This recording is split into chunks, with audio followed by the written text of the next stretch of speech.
of Lake Erie. Everyone, I'm Mike Tirico. Welcome to NFL Prime Monday number 2.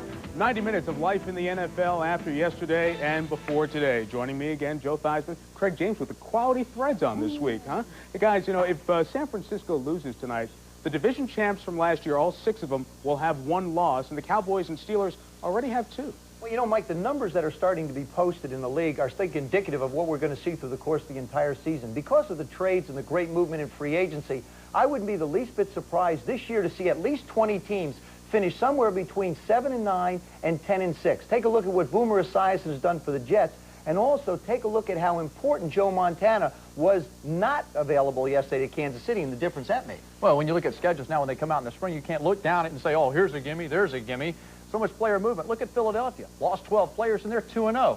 Next Sunday night, the Cardinals with Berline and Clark and company, in my opinion, are favorites over the Cowboys. And then in tonight's game, the 49ers defense has question marks. Can Bernie Kosar take advantage of it? We will start finding that out, what's going to happen in Cleveland tonight. Both the Niners and Browns guys coming in off of Week 1 wins. For San Fran, a second week on the road, a second week at an AFC Central team. To set the scene for tonight, let's go to Municipal Stadium. Andrea Kramer covering for us. Hi, Andrea. Hey, Mike, how are you tonight? Good, thank you. This is where it all began. The first ever Monday Night Football game was 1970, and the Browns beat the Jets. The Browns hope this game will be a watershed one for them as well. They feel they're a sleeper team. Not a lot of people know who they are. And if they can beat a 49er team that many people are picking to go to the Super Bowl, the Browns will find out if indeed they could be a playoff contender. So it's a litmus test for the Browns. As for the Niners, they're without one of their key players on the field and off in fullback Tom Rathman. Off the field, he acts like a sort of glorified babysitter for Ricky Watters. On the field, they'll miss his blocking ability. He'll be replaced by 6-year veteran Mark Logan. They actually think Logan could be more of an offensive threat as a runner and also as a receiver out of the backfield that they can go downfield with. However, Logan has a bruised thigh, and if he goes down, Niners are in big trouble because the only guy they have as his backup, Adam Walker, who they re-signed this week after initially cutting him at the end of August, Mike. It's an important part of their offense, Andrea. Thank you. We'll be back to you throughout the evening. Now, last Monday night, the scene was RFK and the Redskin win over Dallas.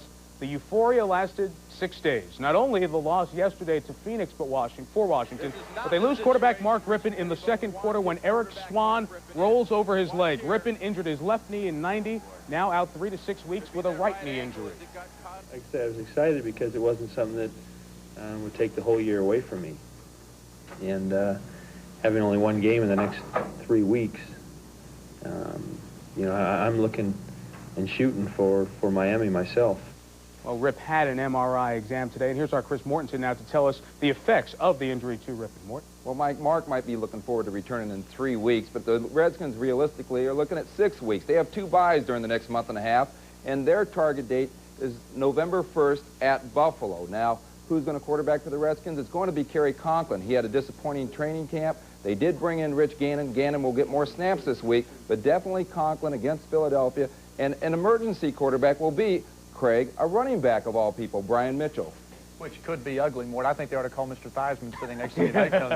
Hey, Rip has a few things going for him. Number one, he lost 15 pounds before the season started, whereas most players, when they get hurt like this, they have to worry about gaining weight or losing weight. He doesn't have to deal with that. Number two, he doesn't make a living as a scrambling quarterback. And number three, the guy has braces, tape jobs, things that can help get him back on the field now quicker than they used to. His only problem, Joe, mentally and physically, will be stepping back in the pocket, that right leg planting and letting it go downfield. I think when it's time to go and for him to go back, he's going to be all right when he does it. Right now, you have to focus on Kerry Conklin. Remember last year, everybody wanted Kerry Conklin to have the job when Mark was out, so he got a lot of time in training camp. Didn't perform very well this year, but he was still up for the job. I think he's going to be tried and tempered for this challenge. The fact is, one thing that Kerry's going to have to do, he's going to have to realize he doesn't have to do it all himself. He's got a lot of great players around him. He's going to have to let them help him. We talk about 3 to 6 weeks. What does that mean to the Washington season? Let's take a look graphically at what the next 6 weeks do pose for Richie Pettibone's team.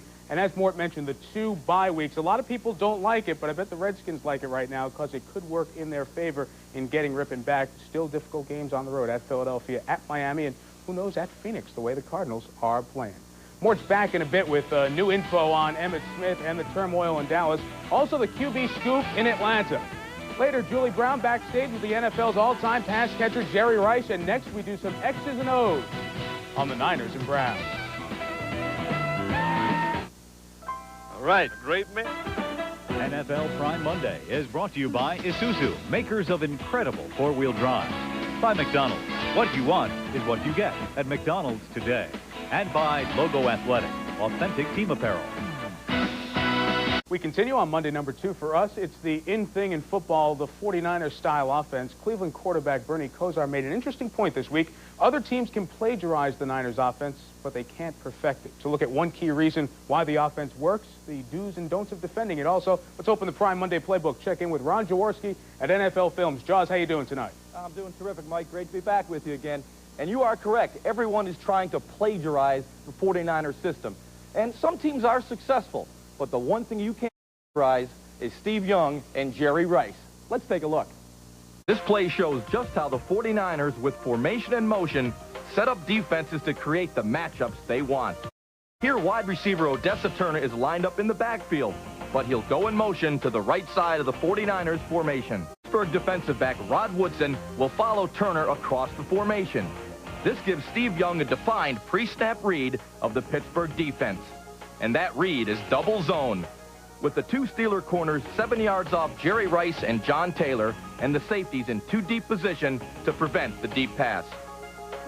With Woodson having cleared the area, Young knows now, before the snap, that he will go to Rice on the quick slant against a soft corner coverage. This is what we mean when we say an offense dictates to a defense. And from the end zone angle, take note of Young's execution. He will give a quick look to the flat to force this defensive back, really in a linebacker's position, to jump the tight end Brent Jones. This gets the DB to vacate his coverage responsibility. Back to the sideline look, where you can see better the DB's coverage responsibility, to buzz back to take away the passing lane on the quick slant. But Young's glance at Jones creates the clear passing lane to Rice, who will make the precisely timed catch in the open middle of the zone at 12 yards. The predominant zone approach that the Steelers used in the first half does not work against the patience and discipline of the 49ers. You have to get Young and the receivers out of their rhythm. Challenge them. Don't let them play pitch and catch. Look at this defensive alignment. The corners in the bump and run position, and the strong safety tighter to the line of scrimmage. And the two outside linebackers are on the line and wide, ready to blitz at the snap. You will get beat at times, but you have to try to break down the discipline and timing of an offense that's built on precision and decisiveness. Here, the Steelers rush 5 instead of 3 or 4. They play man-to-man against Rice and Taylor on the outside, and man on tight end Brent Jones in the middle. And what do you get? Pressure on Young from the outside, which will cause just the slightest disruption of timing between Young and Rice, who's running deep across the middle. From the end zone, you will see Young get hammered from the blind side just as he releases the ball. And because of the challenging man-to-man coverage, even a great throw results in an interception. Now, you can't go with a steady diet of man coverage against the 49ers either. But you have to be aggressive against them, not sit back and wait for them to make mistakes. Hey guys, yesterday we had a real-life example of how I believe you have to play against a 49ers style offense. And that was the Eagles against the Green Bay Packers and Mike Holmgren's offense over there. And Bud Carson got after Brett Favre with the safeties, the linebackers, got in his face, took him completely out of their rhythm. I think for the Browns to be successful tonight, they've got to get after Steve Young. Joe? Well, you know, Judge, you bring up a really good point. I think they have to get after him. They talk about fearing quarterbacks and respecting them. I really believe Steve Young is the type of guy you really have to fear. He's not going to necessarily hurt you as long as you keep him confined in a pocket. Where he's really going to do his damage is when he gets out and starts scrambling around. That's where he has a tendency to make the big plays. Joe, I really believe that you talk about the mixing up of the coverage, which will allow Michael Dean Perry and Jerry Ball to get to Young. But the big dilemma for the 49ers is the absence of Rothman. Now, Rothman is one of those guys that when he's back there and the offensive line makes a mistake in pass protection, they know Rothman's going to knock them in the head and protect their backside. And blitz protection. We always hear about the quarterback, wide receiver, and the side adjustment. Well, in this case here, Rothman and the offensive line have to do the same thing. They make a reaction without a call, And without him back there, there's a chance that somebody gets to Young. Steve Young said where he might miss Rathman the most being the decision. Does he go out and be the fifth receiver or stay into block? We'll keep an eye on that if Mark Logan can do that tonight, if he plays, as a matter of fact, with his injury. All right, Jaws is back later to look at the Browns' defense, what they need to do to contain the Niners. You don't want to miss our look back at that great Niner of yesteryear, Joe Montana. Buddy Ryan joins us live from Houston, but next, it's our buddy Mort, Chris Mortensen. Will a change in signal callers in Atlanta be needed to save Jerry's job? Mort Report coming up, and we're coming back. Now for the Monday spin on the Sunday stuff with our NFL reporter, Chris Mortensen. Mort Report time. Chris, let's start in Green Bay, where the headline was the Reggie reunion, but it was overshadowed for the Packers. Yeah, Mike, not only did they lose the football game, but they had a devastating loss when Brian Noble, their Pro Bowl inside linebacker, went down with a knee injury. Noble is lost for the season. You'll see it happen right here. There he is right there. And I was told by the Redskins coaching staff, Mike, that this was a devastating injury. Probably helped cost the Packers the game here. There he goes down, and you see right through the run there. That's it. Last play of the game for him, Mike. Last play of the season. Yeah, it's not a good sign for the Packers. The Eagles on offense, Herschel Walker. I understand now his role has changed a bit, Chris. Yeah, it has. You know what? Herschel's now a fullback, Mike. Basically a fullback. You even saw it in yesterday's game against the Packers. He's lined up in front of Heath Sherman and rookie Vaughn Hebron right here. Take a look at the ISO. There goes Herschel leading the block. He doesn't like it, Mike, but he's going to do the best with it. The Eagles are 2-0. Let's talk about another former Heisman Trophy winner, Desmond Howard. Where's he been? Nowhere. No snaps in the first 2 games for Desmond Howard. And the reason why is that he needed more than that great preseason grab against the Miami Dolphins. He's been a very poor practice player. And the Redskins coaches, you see this grab right here? That's the only thing he's done. Desmond Howard is not going to get on the field, Mike, until he proves to the coaches in practice that he can do it. Not a good sign for the Redskins. We saw Richard Pettibone trying to pump him up in the soundtracks piece last week and saying, hey, you need to get in the end zone, but he's not right now. Quarterbacks changed with the Redskins. You told us about that. What about in Atlanta, where Hebert came in and was effective replacing and rallying the team when Chris Miller was pulled? Well, Jerry Glanville, who's on the hot seat, didn't commit today, but clearly he's going to go with Bobby Hebert over Chris Miller against the 49ers. It's a critical game for them, and he needs a spark with this team, Mike. How's Montana's wrist? Montana's wrist, you know, it was a unique situation, because even if Marty Schottenheimer had wanted to play Montana, I don't think owner Lamar Hunt or general manager Carl Peterson would have let Montana play. You know what, though, Mike? He's fine. He could have played. He's going to play against the Denver Broncos and John Elway in that great matchup next Monday night. That should be fun. We'll be talking about that next Prime Monday. Colts, they get a bye next week. Are we going to see Jeff George in a couple of weeks? Well, I tell you what, they have a bye this week, and it depends on how he practices during the next 2 weeks. Even though Ted Marchibroda committed to Jack Trudeau, if George has some good practices, he could move in as the starter. He'll definitely move in as the number 2 guy. And yes, the Colts have gotten calls about George. Most specifically, the Lions are interested, but it's going to take 3 number 1 picks at the steep price, Mike. I don't think the Colts are going to move them. All right, the Steelers, 0-2. They have a couple of contracts they need to take care of. Are they going to get it done? They are going to get it done. They're going to sign Barry Foster tomorrow to a contract that will make him the 2nd highest paid running back in football at probably about $2.5 million per year. And, Mike, Rod Woodson, their all-pro cornerback, who could be a free agent at the end of the season, he'll be signing a deal, and I think he's going to become the first $3 million cornerback in football. Now, there are problems there with the Steelers. They're 0-2. We know about the 0-2 Cowboys and their problems. Only 2 other teams have started 0-2 after winning the Super Bowl. We're talking about the Niners in '82, the Giants of '87. What's the latest news with Emmitt Smith?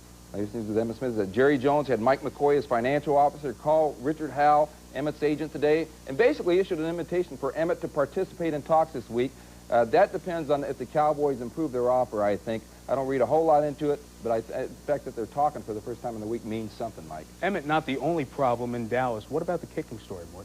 The kicking story is, well, you know, Lynn Elliott did miss 2 more field goals, and Jimmy Johnson saying he's bringing in 8 kickers. He's doing it tomorrow, including guys like Rich Carlos and Breach, and you just named the whole Matt Barr of the Giants. That's one problem. The other problem, Kelvin Martin. He's no longer there. He's in Seattle returning kicks. Kevin Williams had a key fumble against the Redskins last Monday. Had a fumble yesterday against the Bills, led to the Bills' game-winning field goal. And then Troy Aikman's decision to force it and go for the win. The interception by Matt Darby. It left everyone in Dallas flustered, including Jerry and especially Jimmy Johnson. Have you ever tried to tackle Thurman Thomas? I mean, they've only had the best running football team in the league the last 3 years. They've got that, only had one of the best offensive teams in the entire league the last 3 or 4 years. I thought our guys were... Oh, boy. Jimmy's frustration, and what about the frustration in the locker room? Charles Haley, with his helmet, took a piece out of the wall there, Mort. Yeah, look at that. And after he did this, he also kind of yelled out that we can't win with a rookie running back, which, of course, hurt Derek Lastik's feelings. Actually, he sent Lastik into being very despondent, and he needed to be consoled by his teammates, Mike. So not a good situation in Dallas until Emmitt Smith gets in there. That hole, a striking visual image in the Cowboy locker room. I'll tell you something. Yeah, the week 2 of the Dallas Dilemma. Our Monday night to the round table. They're going to talk about it. Let's start with our chief knight, if you will, Mitch Albom. Mitch? Thanks, Mike. You know, you look at that tape of that hole in the wall by Charles Haley, you think back to all those coaches in high school who talked about team spirit and believing in your teammates no matter who it is. The turmoil that's brewing in Dallas is at least partly the responsibility of Jimmy Johnson, I think. Isn't it his job? Isn't that what a coach is there for? Let's toss that around the round table. Mike Wilbon here from the Washington Post. We're graced with Leslie Visser tonight from CBS Sports.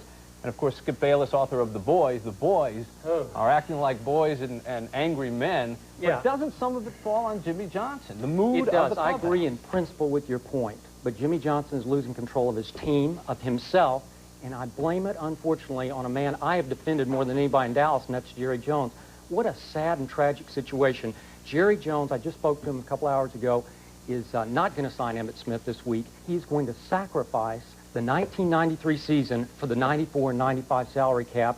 This team could have been 2-0 with Emmitt Smith. It's looking at 0-3. I think they will be 0-3 without him. This is going to be one of the saddest collapses of a championship team in sports history. The problem, too, Skip, is you don't know that you get it back. I mean, this is not like basketball where you can build for the long term and hope to have a run of 4 or 5 years. In football, you've got to take it absolutely 1 year at a time. Who says that Jerry's going to get these 2 or 3 seasons back that he's banking? Let me toss a word up here that you probably have heard in the game of football called injury. It's quite possible that Emmitt Smith could have played the first game and been injured and gone for the rest of the season. Why is it necessary that one player throws his whole team into turmoil? Injured, though. You have to understand, Jerry Jones has torn the team's heart out because everyone knows he wasn't injured, that he was the heart and soul of this team, and that Jerry Jones simply won't pay him a market rate that he has earned. I agree. I think, Skip, I think right now that team is suffocating. I think that they don't see the way out, and I think that Jimmy Johnson, after hearing Craig James pick the Cardinals over Dallas next Sunday night, is probably going to dust off his best motivational speech. But what he has got to do is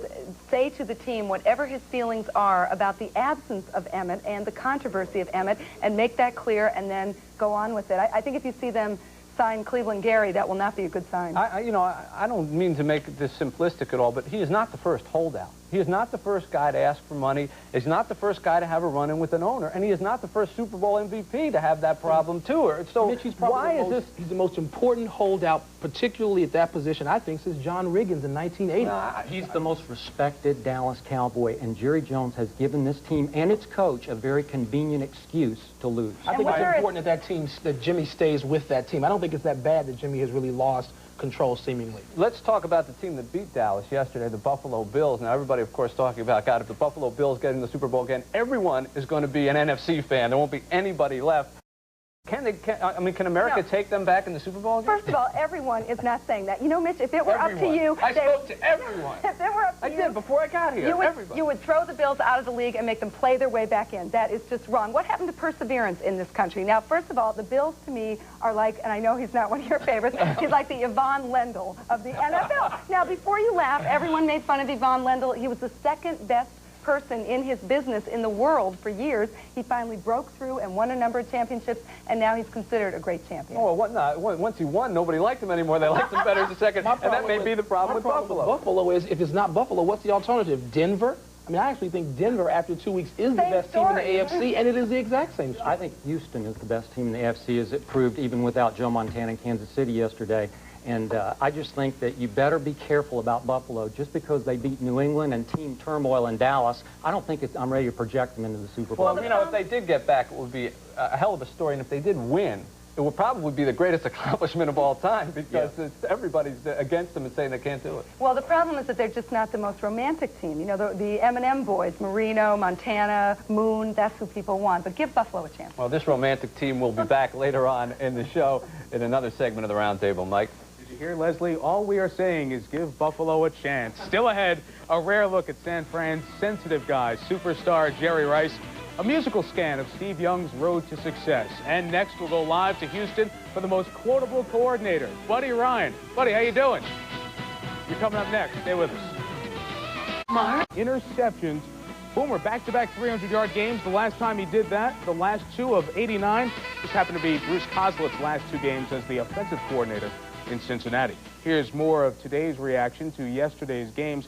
Comments from the head coaches around the NFL in their Monday press conferences, including Jack Pardee after a much-needed win in Houston for team unity. Well, it means a lot. It sure makes it a lot easier to come back to work today. Losing's overrated. As bad as anyone thinks it is, it's worse than that. And I think you can build from a positive easier than a negative.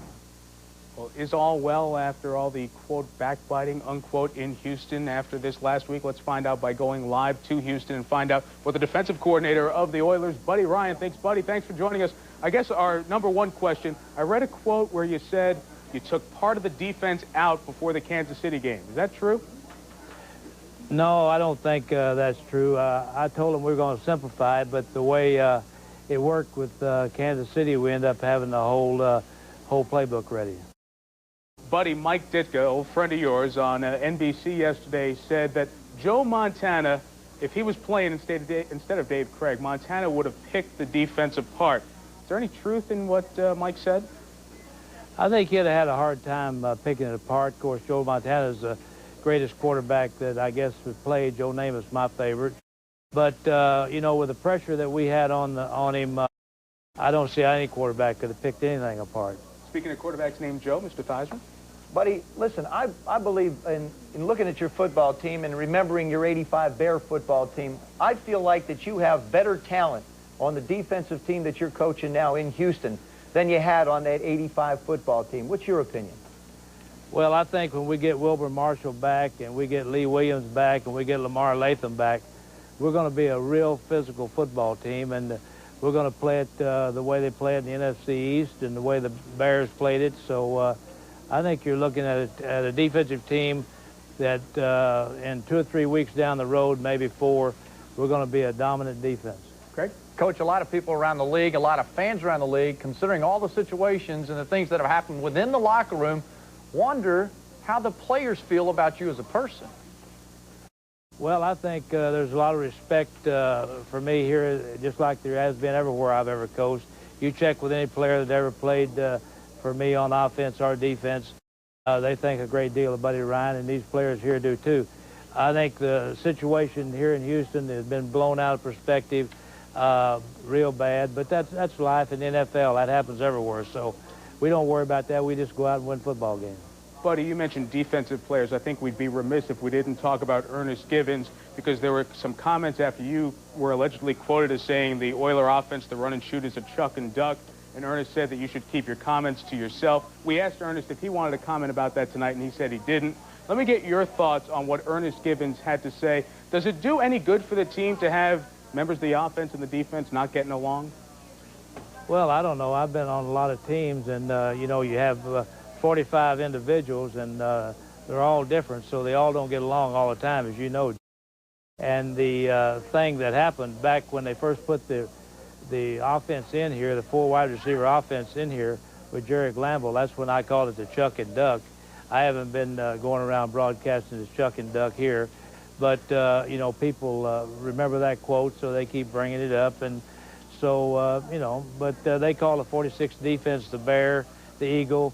Here in Houston last year when they used it, they called it 54 Sink. So, you know, I don't think there's a hell of a lot to a name. So all's well and happy in Houston, huh, buddy? Oh, yeah, I'm happy as I can be. I tell you what, we got a lot of good football players, and we plan on being in the big game. Buddy, thanks for joining us. Good luck, buddy. All right, my pleasure. Buddy Ryan joining us here on NFL Prime Monday as we continue to count down to kickoff in Cleveland. A lot more coming up for you, including a talk with Pepper Johnson and a listen to life on the defensive line. But up next, as the second edition of our show continues, downtown, Julie Brown goes backstage with Jerry Rice. It's almost like, hey, I'm Superman. Between a runner and a receiver, especially with changes in rules and length of season. But you can say that no running back rewrote the record books in a short period of time like Jim Brown did. And really, no receiver rewrote the record book in a short period of time like Jerry Rice. Now, we know a lot about Jerry on the field, but we don't hear a lot about him off the field. That's why we sent downtown Julie Brown to San Francisco to go backstage with Jerry Rice. And backstage it was the hottest ticket in town and the hardest. Just getting in the 49ers camp was Difficult, very difficult. But once we got through all the people that were so scared, we finally reached Jerry Rice. And that's when we found out a little bit more about him, as you're about to see right now. And of course, I made sure I got some advice from some very close friends. Check this out. Okay, what do you want to know about Jerry Rice? Well, what can you tell me? He's kind of reserved. The guy's to himself. He's thinking, you know. I don't know if he's thinking about running routes or he's thinking about what type of clothes he's going to buy the next day. I don't know, but he's a guy that's always to himself. The media, you know, they can do so much to you. They can make you or they can break you. Well, you know, I was very hesitant when I came in. I didn't say that much. The media first called him shy, then moody. But what they didn't realize was the young bricklayer's son from Mississippi was a little scared. He didn't want to sound silly, so he hired a speech coach. No, I'm not going to say that. This guy, he wanted to change me into this guy from California. And, you know, it just didn't work out because I think I really was trying to be someone else. Okay. Then once I came to the reality, okay, Jerry, you know, you're not from California, you're from Mississippi. Just be yourself. What does Jerry Rice think he deserves?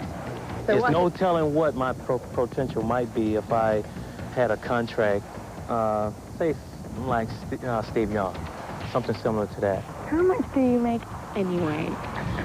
Probably about, maybe about 2.5 a year. Woo! That's nothing. What has money bought? Security. What can't money buy? I think love. I think pride. Because no matter how much money I make, you know, my pride is the most important thing to me. You can take away everything else, but you can't take away my pride. And you can't take away his record. He's caught more touchdown passes than any wide receiver so far. And don't take away his routine. This guy is a perfectionist when it comes to everything. And they tell us you're very meticulous and very picky. And who told you that? You should see him get ready for the game. It's something to watch. And who told you that? Well, it's true. You take a long time putting on your uniform and longer than any other player we do. Yeah, you know, I take a lot of pride in my uniform. I think, you know, I had a feeling you would ask me this question, but... It's a good feeling, I have. The thing is, everything has to feel good on me. If it feels good, I'll play well. You know, you can say it's superstitious, but I'm like that. You know, my socks have to really fit a certain way, my pants, my jersey. You're never going to see me with my jersey hanging out. Everything is going to be in the proper place. Meticulous is the word. This guy is serious. Even when it comes to playing for fun, he can't stand mistakes. Oh, my gosh. But look, you got to catch the football. So every little thing you have to take pride in. Just like that ball you dropped. Don't tell everybody. You got to take pride in it. Well, Jerry didn't drop many of Joe Montana's passes, and now that Joe's gone, the memories live on. When we made a big play or something like that, just to see the look on his face, you know, I just got a thrill from that. Joe told me, he said, Jerry, look, you gave me like an extra 5 years because he knew that he could dump the ball off to me quickly and that I could make something happen and get into the end zone. Now, the man who understands Jerry's body language on and off the field is quarterback Steve Young. Hello, Mr. Young. How are you? Good to see you. Biggest misconception about Jerry Rice? The biggest misconception? Yeah. Well, I think you hit on it. People sometimes misconstrue his competitiveness and how he really wants to take the game to a new level for moodiness. I love the game. I'm just like a little kid. It's a lot of fun to me, and, you know, whenever I put on that uniform, it's almost like, hey, I'm Superman. People don't realize that I'm a very sensitive guy. You know, I'm a very caring person. They think, well, this guy, you know, he plays professional football, he's very macho, but I'm not like that. Giving us a little wink there, and a very caring guy he is, but he's also still that very careful man that we know. He's afraid of saying the wrong thing so the media turn it upside down. It's very easy to do that with him, I may add. We could have, a lot of his things that he said, you could have chopped up, and it could have made him look bad. Your eyes are watering. I thought you were going to use that little red hanky there, Craig. Craig. Oh, that piece is so special. But he's a wonderful guy, and of course, we're going to catch up with his teammate a little later on, too. Interesting look. Thank you very much. Catch the pass next time. Leah Julie, goodness. So many Jerry Rice numbers are staggering, but check these out. Since 1985, Jerry has more touchdown catches than all the Cleveland wide receivers in that now 8-year span. Prime Monday rolling on with a look and listen to life in the pits, the bangs and bleeps on the line. So does your mama. The only loss in that stretch, remember the 91 opener against the Giants? Time for the view from the booth. ABC's Dan Deerdorf joins us live from Municipal Stadium. Dan, let's talk about an offensive lineup here with a Michigan guy, Steve Everett, a young player who may face Dana Stubblefield, another rookie on the San Francisco defensive line. It's one of the matchups we're going to zero in on tonight, Mike. It's just perfect. Two rookies, and I'll tell you something about both of these kids, especially Steve Everett. This guy's got a Pro Bowl reservation coming up for a lot of years. They can't quit talking about this kid in Cleveland, and that's pretty unusual when you consider he's only a center. When you can unseat a Hilgenberg, it says a lot for your ability to play the game at the center position. When San Francisco has the ball, Dan, Steve Young has said during the week, well, things on the Browns defense look familiar because he's seen them in Bill Belichick's defense with the Giants. Do you think that'll help Young tonight? Oh, I think it'll help Steve in the sense that he will have seen it before, although I don't think it's going to be anything unusual. Probably more of a three-man defensive line and four linebackers trying to get Pepper into the game. But the thing of it is that I'm not sure how effectively San Francisco can run the ball tonight. And without being able to run, I think that's going to free up Cleveland to double cover the outside receivers. And I think this is a good time for Cleveland to be catching San Francisco. They're a little nicked. Is it tough for San Francisco? They played in Pittsburgh on week 1, go back out to San Fran, then come back to Cleveland for week 2. They travel more air miles than any NFL team. It's a nice stat. Is it a factor? You would think so, except the 49ers over the years have never shown any ill effects from all that travel. They're the best doggone road team in the National Football League, and it doesn't seem to faze them. You'd think they get worn out losing a practice day back home, but the 49ers, they don't seem to miss a beat. But this is a 49er team that I think does not resemble some of the great teams that we've seen in the past. They're going through a difficult time now. We'll see if they can win with it. How about their defense? A lot of people are asking the questions. You replace a Haley, you replace a Holt. Tim McDonald comes to that secondary, makes it better. But how do you feel the overall San Francisco defense is this year? Well, it's not the tremendous defense they've had in the past. Kevin Fagan's going to be out for another couple of weeks. Dana Hall is a little bit banged up. This is a defensive team that some of the kids are going to have to come up with big efforts. And George Seifert and Bill Walsh before him hasn't really had to rely on kids coming out of nowhere to play big in the past. He always had veterans to do that, and that's what makes this 49er team a little different. All right, Dan, have a good game. I understand you guys have Emmitt Smith at halftime, so we'll be keeping an eye on that. The saga continues, does it not? It gives us something to talk about every week, you know? Thanks, Dan. It really does. You got it, Mike. Bye-bye. Okay. You know, Jerry Ball was traded from Detroit to Cleveland, and Ball has bestowed the nickname of Crush and Rush on he and Brown defensive line chaser Michael Dean Perry. Ball, one of the more quotable linemen in the NFL, but we never get to hear what these guys say during the game. But now a rare chance to listen in to three men wearing microphones in the trenches. The Vikings' Chris Dolman, Seattle's Cortez Kennedy, and the Jets' Leonard Marshall take us on a tour. What life is all about right here. In the pit, life is about conflict, confrontations, both physical and mental. Games are played on both sides of the ball. We're using the same snap count at the line as our offense does. Monday, Tuesday, Wednesday, 1, 2, 3. Yeah, I know. Yeah. Play your ball game now. Let that guy start around with your hard count. You're on that dime. He's going to try. He's going to try. 2 or 3 now. He's going to try. We ain't ever on one with him. Yeah. Go, 20. Get. Yeah, I got hooked. It was a late call, and I wasn't even getting down. I got hooked. Yeah, now you got flipped. Now you flipped me, man. I'm going to whoop Cooper's ass. Huh? I'm going to whoop Cooper's ass, 87. His ass, I'm going to get him. That's outside. He moved! He moved! He moved! You know he didn't move. 67 moved! 67 moved! See, the one that could see that, he moved. Oh, no. I pushed the go. Yeah, it went so far, Coach. Everywhere I go, I got somebody. You heard me? Hey, what's up with your boy, Cooper? They gonna cut him? He acting like an old nervous girl. In the pit, no one beats around the bush. Life is not seen through rose-colored glasses. How did you touch it? Well, last time he hit me in the face after the play was over. He's going to try to cut my knee. Feel mad about that ass whooping. That's life. In the pit. Oh, they'll be talking there tonight, I'm sure, as Michael Dean and Jerry Ball, the two big fellas in Rush, come after Steve Young. Browns are getting closer, and Joe, Craig, and I, and a cast of about 8,000 others, including our fly here, roll on NFL Prime Monday. Stay with us. Not even Bonnie and Clyde could have gotten away with it. There hosted a heavyweight fight, and the Beatles have performed at Cleveland Stadium, Municipal Stadium, Cleveland, Ohio, where there was some history a while ago on a Monday night. The first ever Monday night game, September 1970, the second half kickoff, Jets and Browns. Jim Turner kicked it, and Homer Jones takes it the length of the field.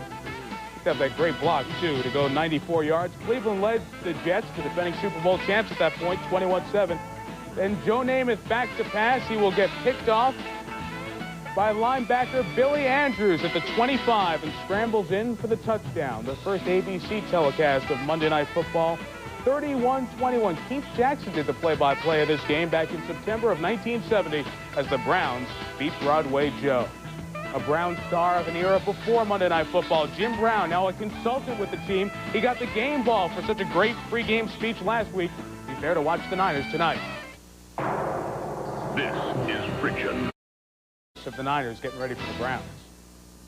His college days were at Ohio State, but not many expected Pepper Johnson to spend this his 8th NFL season in the state of Ohio. A short time ago, the Browns linebacker spoke with our Andrea Krim.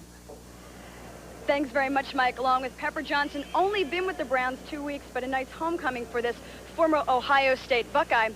When you were with the Giants and Bill Belichick was the defensive coordinator, particularly in 1990, you had great success against the 49ers. What was the game plan then, and how are you going to translate it to the Browns tonight? Well, we always thought against the 49ers, we played aggressive, hit the wide receivers every time they try to come across the middle, just play physical against these guys that we can control the tempo of the ball game, and we had a lot of success that way. I think this evening with the Browns, we're going to try to establish the same type of tempo that the 49ers is coming to us. They have to play Cleveland Brown football. Of course, back in 1990, when you beat them in the NFC Championship, you didn't have Steve Young running around out there. What do you do to try to contain him from scrambling? Well, all the defensive linemen have to have what we call lane control. When they pressure the quarterback, they have to stay in their lane, so he won't have those different avenues to scramble and stuff. And when the linebackers are dropping back, they keep a close eye on him also and be prepared to break up on him. But right now, he's like he's favoring his thumb a little bit. We don't know if he's going to run as much as possible, but you always got to be prepared for Steve Young. Last week, you only got in there a little bit on special teams, but tonight they're going to put you in more at linebacker, almost show a 3-4 or really almost a 4-4 just to try to get the linebackers to clog the intermediate lanes? Yes. Well, one of the emphasis is because of the wide receivers crossing and stuff like that, and the short passing game that the 49ers has been so successful with in years. So, I think that I'm going to play a lot today, a lot more than what I did last week. But, give the 49ers a different look that they didn't really have a chance to practice with during the course of the week and stuff. They know of me, but not in a Brown uniform. Well, thank you very much for your time. One thing that's ironic is Dan Reeves wanted this guy out of the Giants because they thought he was a disruptive influence. Bill Belichick wants him here to be more animated. He said he's working on that, albeit slowly, with his new teammates. Mike? Andrea, disruptive and animated, describe the place where the Browns play, the Dog Pound at Municipal Stadium. Steve Everett, the rookie out of Michigan, I mentioned him before. Guys, he said that, boy, it's great playing in Michigan, 100,000-plus people in the big house, but playing in Cleveland is wild. Craig? I hated playing there. Everett's got to be missing something upstairs. This was one of the places that you'd go, and I made sure I took my shower shoes with me. The locker room, old, decrepit. I dreaded going in after the game, taking a shower, because you have to stand in about 1.5 inches of water. You had to sit right next to the guy and dress to him, and that's kind of controversial in itself. You had a long walk down to the field. It took you about 5 minutes to get there, very little time to converse during halftime interviews. Plus, when you're on the field as an athlete, you'd hit the infield and the side would go. But the worst thing about it was the Dog Pound. These guys literally would, if you got caught with a TV timeout in the end zone, which I did a few times, they would throw bones, baked I might add, hard, bottles, beer bottles most of the time. I had one teammate pick up one of the bones, actually tasted the bone. But the worst part about this stadium, let me tell you, this is the truth. Now, I tell you, I kid you not, This one fan asked me to come over next to the stand so he could use me as a fire hydrant. Remember how wide the lockers were? This wide. You get everything you want in this thing. I'll tell you, there's other places, too, in the National Football League that I've found very interesting. For example, there are certain stadiums, like the Silver Dome in Pontiac, Michigan, for example, which is extremely loud. That was number 5. I have my list just like Mr. Letterman. Number 4 was Candlestick Park. The winds blow out there off the bay. You throw a pass, and you're not sure where it's going to wind up. Number 3, the Vet in Philadelphia. They threw our Redskin mascot out of the stands once. You didn't want to get too close to the stands as far as those fans go. Texas Stadium, the Dallas Cowboys' home. If you ever watch a game, you ever see those shadows come through that stadium? It makes it difficult to watch it on TV, makes it impossible to try and throw a football to. And the absolute worst stadium I ever played in was Giant Stadium in New York. That's right, I'm a Jersey guy. I grew up there. The benches are about 5 feet from the fans. The fans are right behind you, and the kids are all saying, "Hey, Joey Theismann, you didn't think enough of us to even keep your name. So we're mad at you because you're a Redskin, but also you don't like your home guys." So that was the Giant Stadium's out for me. This is what we get in 90 minutes. Joe's bottom 5 list and stories about Craig's shower shoes. It's quality stuff, really, it is. 90 minutes, where can you find more? That's right. Championship teams do play well on the road, and the Niners team of the 80s actually played better on the road, away from Candlestick, winning 78% of their games on the road, 73% at home. We'll see how they do with the dog pound and if they brought their shower shoes to Ohio tonight. Next, a musical look at the NFL's Scrambling Man. It's been our observation. Great-great-grandson of Brigham Young, also completed law school at his ancestors' school. We're talking about Steve Young, and downtown Julie Brown is back for our Rough Cut segment on the 49er quarterback. You better believe it. I had a great time with Jerry Rice down there, but of course we're not forgetting Steve Young. He's accomplished so much, and you're going to find out just how much that is right now. We're going to put beat to the beaten right now with Steve Young. Yes, the San Francisco quarterback. Go for it to the music of triumph and fight the good fight. I'm not really frustrated on the sidelines. I just try to take the chances I have to learn about, every game and learn about the defenses so that when I do get my chance, then I'll make the best of it.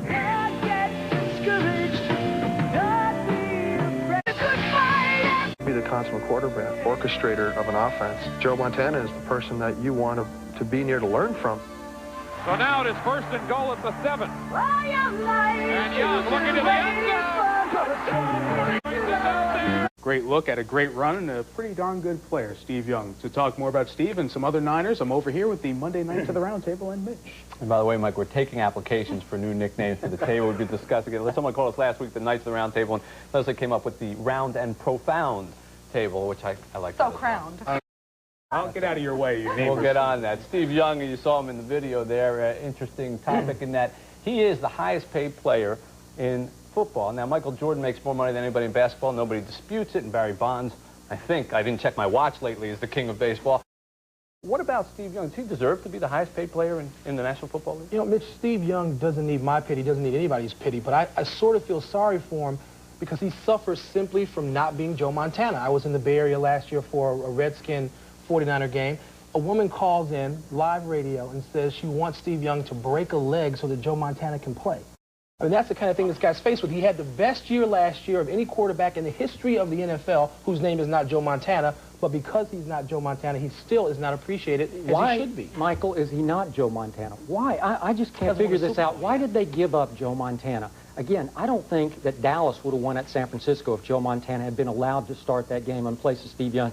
I don't think the 49ers will ever win big with Steve Young as a running quarterback. I don't think that team believes in Steve Young the way the old Cowboys didn't believe in Danny White following Roger Staubach. Yeah, but Skip, the team is, I mean, the 49ers are not the team now that they were when Joe Montana was running the ship.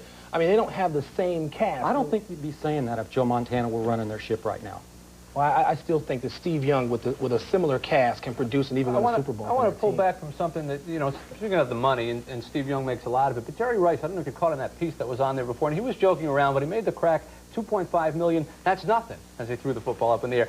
You know, it's interesting, $2.5 million, I guess Steve makes 2 times nothing, but athletes have a little bit of a different perception of what's something and what's nothing. You work amongst a lot of them. Well, I think that just about everyone's salary equals his or her expenses. I mean, it's right why you're driving a Mercedes and you guys are wearing $1,500 suits. And you make more money than Thank you. I'll go look for it in the parking lot. I didn't know I was driving that. But there is some sort of warped perception about what money is. I remember a great story Julius Erving told me once. He was trying to hire a former NBA person to just do some secretarial work, give him a break. And he described the job to him, and he said, what do you think a job like that should pay? And the guy said, $100,000. And he was perfectly serious, because the first job that a lot of these athletes get is the professional job. Well, you're absolutely right. The first time I ever interviewed Jerry Rice, I know all of you guys did too, back in 1985. He was right out of Starkville, Mississippi, and he got a pretty generous bonus from the DeBartolos. And I said to him, Jerry, what did you do with your bonus? And he said, oh, I bought 2 cars. And I said, 2 cars? What do you need 2 cars for? And he looked at me and said, one for here, one for there. Like I was the idiot. Now, wait a second, Leslie. There's a lot of logic. We can't do what Jerry Rice can do. Maybe Michael can do it. I don't know. He can get close. He can play that hoop a little bit. But I'm just all for Jerry Rice making all the money he can make, or even Steve Young or Joe Montana, because they deserve. Well, no, you're not for Steve Young making for all of it, because you don't think he's worth it. Well, you know, it's really interesting. There's not this scrutiny of entertainers. Nobody really sits back and says, is Madonna worth whatever it is she makes? Is Michael Jackson worth whatever it is he pulls in a year? I don't see people going crazy over Oprah Winfrey being atop the Fortune 500 list or whatever it is. Capital. It's called Why definitely, ethics? somebody got it wrong with the Mercedes in the parking lot. I appreciate the joke, but it's not there. Deficit spending. Right, to the round table or profound table, or through back to you, Mike. Thank you, folks. We'll rename it Money Talk next time. The last Niner Monday night game was the last time Joe Montana played in a San Fran uniform. A little bit later, we'll go way back when it was Joe's team. Also coming up next, Jim Brown will talk about the Emmitt Smith situation. Interesting to hear what a great runner has to say. Steve Young is getting ready to face the Browns defense.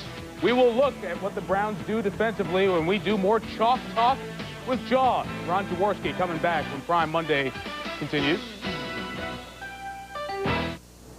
The Passion is an 3rd oldest stadium in the NFL. The Coliseum in L.A., Soldier Field in Chicago are 1-2. Cleveland coach Bill Belichick joined Bill Parcells as the defensive mind behind the Giants' 2 Super Bowls. So Belichick has faced the Niners offense before. As a matter of fact, Steve Young said this week, film study, it kind of reminded him of preparing for the Giants. For more on the Cleveland defense, let's go back to Ron Jaworski, who thinks that Bill Belichick needs to do something different with the defense from last week. Right, Ronnie? Well, Mike, he's going to have to, but when you look at them, you look at the New York Giant defense, except for one thing, no Lawrence Taylor. And that's their problem. When you play the 2 deep double zone and you don't get pressure on the quarterback, you got 3 wide open areas deep down the field. So I think tonight they've got to be more aggressive in their approach. Here you see the Browns in the double zone, their predominant defensive alignment. Safeties Eric Turner and Stephon Moore are in the 2 deep positions, taking away the deep pass. Corners Najee Mustafa and Everson Walls will pass along the Cincinnati wideouts to safeties Turner and Moore once the play develops. Mike Johnson will have responsibility for the tight end on an inside release, which is the seam route up the middle of the field. Vulnerable areas in the 2 deep zone coverage. 2 of these areas are the wide receivers on the outside in the hole between the corner and the safety. The 3rd area to attack is the tight end up the middle. It's tough to expect a linebacker to run with a tight end up the field. A Bengals quarterback, David Klingler, will hit Jeff Query on the right sideline. Now this is a tough throw. It requires perfect timing and a drilled 30-yard pass. Shows the idea behind using double zone as your base defense. It forces the offense to execute precisely for a lot of plays by taking away the big play. Against the 49ers tonight, the Browns can't sit in that double zone and react to San Francisco's disciplined passing game. They must attack more and challenge the 49ers offense. This 4th quarter blitz was the Browns' first of the game, and it wrapped up the victory. They bring Moore, Johnson, and Walls off the inside corner to make a 7-man rush. Matched against 6 Bengal blockers, and it's Walls who gets in clean to make the hit on Klingler, and you can see this clearly from the end zone angle. The Browns' soft double zone coverage will not get it done tonight against the 49ers' consistently disciplined passing game. If we don't see a more aggressive approach, the 49ers will control the ball and the game. Have built their offense on first down passing. And really, as you guys know, on first down, the defense really sets up to stop the run. And from the 49ers standpoint, you not only get good matchups, you really get a mismatch. Joe? You know, Judge, you bring up a really good point about their defense, but there's an old cliche in our game, and that is if your offense is on the field, they have a chance to work against the defense. I think that the Cleveland Browns' best defense tonight could be an effective offense. If Steve Young's not on the field, he's not going to be able to hurt them. So Eric Metcalf, Tommy Vardell will be very important for the Browns running attack. Coming up soon, we'll take you back to the Montana days. His old teammates take a shot at Joe, his nose, and his calves. We'll explain. Also, Jim Brown talks about Emmitt Smith, a great runner, talking about a great runner as we get closer to kickoff in Cleveland, where George Seifert gets ready to take on Bill Belichick. It's the Niners and the Browns. More pregame conversation as Prime Monday continues. Success in life is the result of... Thanks a lot, Mike, along with Hall of Famer Jim Brown, who needs no introduction, except that he's now the new special consultant to the Browns. I want to ask you about the Emmitt Smith situation. Very simply, who do you think is right, Emmitt Smith or Jerry Jones and the Cowboys? I would never advise any football player not to play football.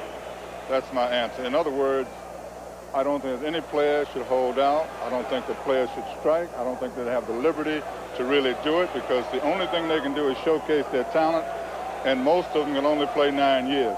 So my right and wrong is based on play first and work everything else out later. How do you think that ultimately this situation will be concluded? Well, you have two very strong individuals, and obviously something is going to have to happen very soon, because Emmitt says that he will sit out the whole year. And of course, there's a lot of pressure on Jones, so I feel that they're going to come together.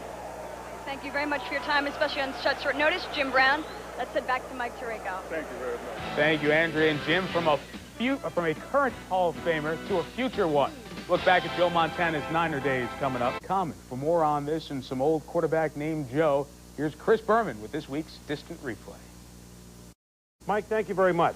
Sometimes it's very easy to link a pair of teams, some great rivalries like we had last Monday night with Dallas and Washington, or you go back through history and look at a rivalry like the Green Bay Packers against the Chicago Bears.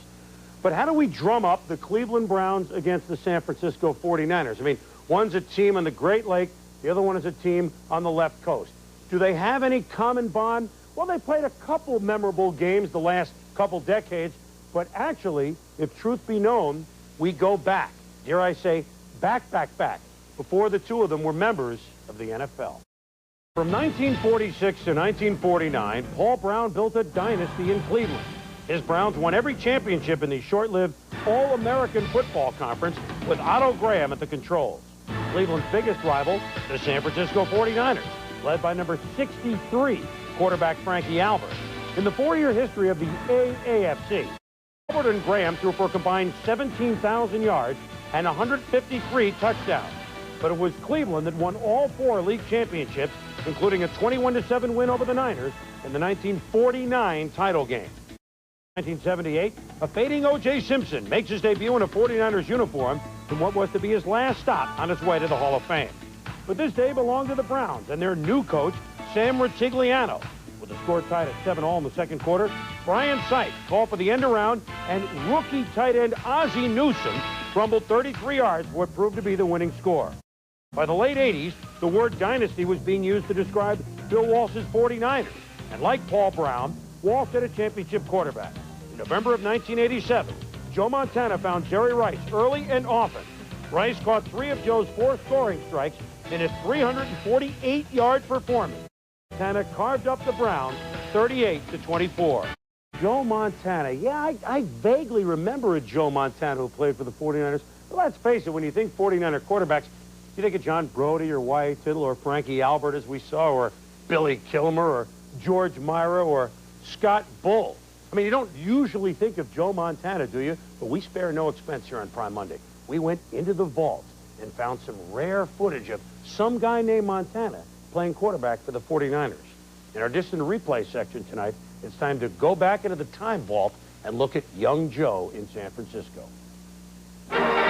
News Parade is on the air. San Francisco, where little cable cars climb halfway to the stars. Saddened football monarch Ed DiBartolo stuns the gridiron world with a startling announcement. Bay Area legend Joe Montana traded to Kansas City. A 49er no longer.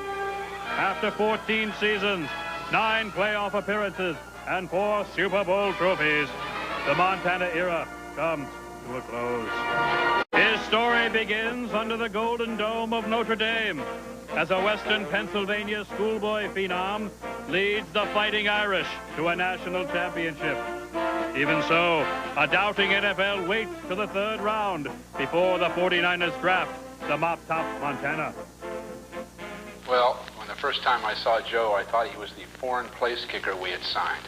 He had hair down to the shoulders. I don't know why he still doesn't grow it that way. After 2 years of apprenticeship, a tress-trimmed quarterback assumes the reins, guiding his pigskin pals to the 1981 NFC title game. And the most thrilling moment in 49ers history. Toss wins the game, but also sets off shocking injury epidemic throughout Northern California.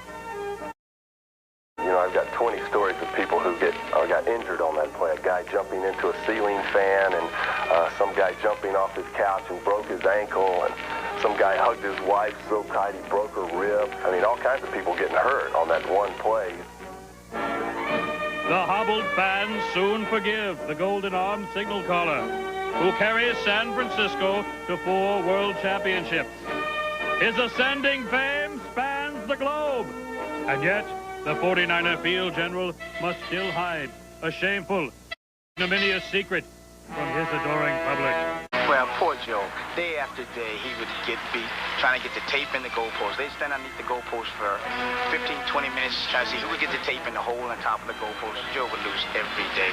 Had to go out and console him from day one. Just console him and pat him on the back, tell him to keep trying. The fighting flinger battles through his crisis of confidence and returns in triumph to shatter the NFL record book, overcoming a physical impairment that would have crushed men of smaller stature. Joe was the ultimate quarterback, and he always threw the ball to the tight end. I couldn't figure out, it seemed like no matter what happened, he always threw the ball to the tight end. And I finally figured out it's because his nose was so big, he couldn't see the wide receivers. And so he couldn't see that far down the field, so he was always throwing the ball to the tight end. Now Joe and his nose are off to Kansas City with new worlds to conquer, while old